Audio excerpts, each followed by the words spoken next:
ಕನ್ನಡವೇ ಸತ್ಯ, ಕನ್ನಡವೇ ನಿತ್ಯ. ವಿಜಯಪುರ ಜಿಲ್ಲಾ ಕನ್ನಡ ಸಾಹಿತ್ಯ ಪರಿಷತ್ತು 20ನೇ ಜಿಲ್ಲಾ ಕನ್ನಡ ಸಾಹಿತ್ಯ ಸಮ್ಮೇಳನವನ್ನು ಫೆಬ್ರವರಿ 24 ಹಾಗೂ 25ರಂದು 2 ದಿನಗಳ ಕಾಲ ನಡೀತಕ್ಕಂಥ ಈ ಸಮ್ಮೇಳನದಲ್ಲಿ 97 ವರ್ಷವನ್ನು ಪೂರೈಸಿರ್ತಕ್ಕಂಥ ಬಸವನಾಡು ಕಂಡಿರ್ತಕ್ಕಂಥ ಶ್ರೇಷ್ಠ ಮಹಿಮಾ ಪುರುಷರು, ಧಾರ್ಮಿಕವಾಗಿ ಆಧ್ಯಾತ್ಮಿಕವಾಗಿ ತಮ್ಮನ್ನು ತಾವು ತೊಡಗಿಸಿಕೊಂಡು ವಚನ ಸಾಹಿತ್ಯವನ್ನು ಆಳವಾಗಿ ಅಧ್ಯಯನವನ್ನು ಮಾಡಿರ್ತಕ್ಕಂಥ ಪಂಡಿತರು ಶ್ರೀಯುತ ಸಿದ್ದರಾಮ ಮಹಾಸ್ವಾಮಿಗಳು, ಚನ್ನಬಸವ ಮಹಾಸ್ವಾಮಿಗಳು ಈ ಸಮ್ಮೇಳನದ ಸರ್ವಾಧ್ಯಕ್ಷರಾಗಿರ್ತಕ್ಕಂಥದ್ದು ವಿಶೇಷವಾಗಿ ವಿಜಯಪುರ ಜಿಲ್ಲೆ ಅತ್ಯಂತ ಹೆಮ್ಮೆ ಪಡ್ತಕ್ಕಂಥ ಸಂಗತಿ.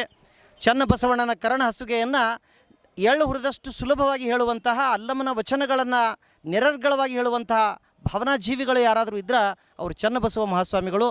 ಅಂಥ ಪರಮಪೂಜ್ಯರು ಈ ಸಮ್ಮೇಳನದ ಸರ್ವಾಧ್ಯಕ್ಷರಾಗಿರ್ತಕ್ಕಂಥದ್ದು ನಿಜಕ್ಕೂ ಸ್ತುತ್ಯಾರ್ಹವಾಗಿರ್ತಕ್ಕಂಥದ್ದು. ಅಷ್ಟೇ ಅಲ್ಲ, ನಿನ್ನೆ ದಿನ ಮತ್ತು ಇವತ್ತು, ನಿನ್ನೆ ಮೊದಲನೇ ಕವಿಗೋಷ್ಠಿಯಲ್ಲಿ, ತದನಂತರ ನಡೀತಕ್ಕಂಥ ಶರಣ ಸಾಹಿತ್ಯ, ನಿನ್ನೆ ನಡೆದಿರ್ತಕ್ಕಂಥ ಬಂಡಾಯ ಸಾಹಿತ್ಯದ ನೆಲೆ ಅಂತಕ್ಕಂಥ 3 ಗೋಷ್ಠಿಗಳು, ಇವತ್ತು ವಿಶೇಷವಾಗಿ 2ನೇ ದಿನ ಸಮ್ಮೇಳನದ 2ನೇ ದಿನ ಬೆಳಗ್ಗೆ ಮಹಿಳಾ ಗೋಷ್ಠಿ ನಡೆದಿದೆ. ತದನಂತರದಲ್ಲಿ ದಾಸ ಸಾಹಿತ್ಯದ ಕುರಿತು ಚಿಂತನೆಯಾಗಿದೆ. ಇದೀಗ ಕೊನೆಯ ಗೋಷ್ಠಿ ಜಾನಪದ ಸಾಹಿತ್ಯದ ಸಂಭ್ರಮ ವೇದಿಕೆಯಲ್ಲಿ ಜರುಗ್ತಾ ಇದೆ. ಒಟ್ಟಾರೆ 6 ಗೋಷ್ಠಿಗಳು ಅತ್ಯಂತ ಅದ್ಭುತವಾಗಿದ್ದು ಉತ್ತಮವಾಗಿ ಮಾತನಾಡ್ತಕ್ಕಂಥ ವಾಗ್ಮಿಗಳನ್ನು ಈ ಬಾರಿ ನಾವು ಸಮ್ಮೇಳನಕ್ಕೆ ಅವಕಾಶವನ್ನು ಮಾಡಿಕೊಟ್ಟಿದ್ದೇವೆ. ಅಷ್ಟೇ ಅಲ್ಲ, ಜಿಲ್ಲಾ ಕನ್ನಡ ಸಾಹಿತ್ಯ ಪರಿಷತ್ತಿನ ಸಮಸ್ತ ಪದಾಧಿಕಾರಿಗಳು, ಎಲ್ಲ ತಾಲೂಕಾ ಕನ್ನಡ ಸಾಹಿತ್ಯ ಪರಿಷತ್ತಿನ ಅಧ್ಯಕ್ಷರುಗಳು ನಮ್ಮ ಜೊತೆಗೆ ನಿರಂತರವಾಗಿ ಸಂಪರ್ಕದಲ್ಲಿದ್ದು 15-20 ದಿನಗಳಿಂದ ಈ ಸಾಹಿತ್ಯ ಸಮ್ಮೇಳನ ಯಶಸ್ವಿ ಆಗಬೇಕು ಅನ್ನುವಂಥ ನಿಟ್ಟಿನಲ್ಲಿ ನಾವೆಲ್ಲ ಭಾಳಷ್ಟು ಜವಾಬ್ದಾರಿಯನ್ನು ತೆಗೆದುಕೊಂಡು ಕೆಲಸ ಮಾಡಿದ್ದಾಗಿಯೂ ಕೂಡ ಇವತ್ತು ಹಲವಾರು ಸಂಘಟನೆ ಪದಾಧಿಕಾರಿಗಳನ್ನು ಈ ಒಂದು ಸಂದರ್ಭದಲ್ಲಿ ಸಾಧನೆಯನ್ನು ಮಾಡಿರ್ತಕ್ಕಂಥ ವಿವಿಧ ಕ್ಷೇತ್ರಗಳ ಸಾಧಕರನ್ನು ವೇದಿಕೆಯಲ್ಲಿ ಕರೆಸಿ ಗೌರವಿಸಿ ಸನ್ಮಾನವನ್ನು ಮಾಡ್ತಕ್ಕಂಥ ಕೆಲಸ ಕೂಡ ಜಿಲ್ಲಾ ಕನ್ನಡ ಸಾಹಿತ್ಯ ಪರಿಷತ್ತು ಅತ್ಯಂತ ವ್ಯವಸ್ಥಿತವಾಗಿ ಮಾಡಿದೆ.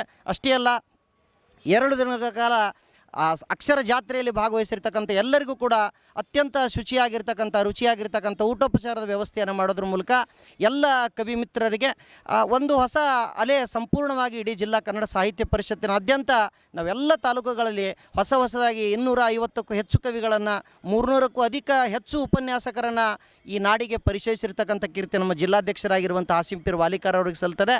ಅವರ ನೇತೃತ್ವದಲ್ಲಿ ಜಿಲ್ಲಾ ಕನ್ನಡ ಸಾಹಿತ್ಯ ಪರಿಷತ್ತು ಅತ್ಯಂತ ಕ್ರಿಯಾಶೀಲವಾಗಿ ಇವತ್ತು ಕೆಲಸ ಮಾಡ್ತದೆ ಅನ್ನುವಂಥ ಹೆಗ್ಗಳಿಕೆಗೆ ಪಾತ್ರರಾಗಿ 20ನೇ ಜಿಲ್ಲಾ ಕನ್ನಡ ಸಾಹಿತ್ಯ ಸಮ್ಮೇಳನ ಅತ್ಯಂತ ಯಶಸ್ವಿಯಾಗಿದೆ ಅಂತಕ್ಕಂಥ ಈ ಮಾತನ್ನು ಈ ಸಂದರ್ಭದಲ್ಲಿ ನಾನು ಹೇಳ್ತಾ, ಡಾಕ್ಟರ್ ಮಾಧವ್ ಗುಡಿ, ಗೌರವ ಕಾರ್ಯದರ್ಶಿಗಳು, ಜಿಲ್ಲಾ ಕನ್ನಡ ಸಾಹಿತ್ಯ ಪರಿಷತ್ತು, ವಿಜಯಪುರ.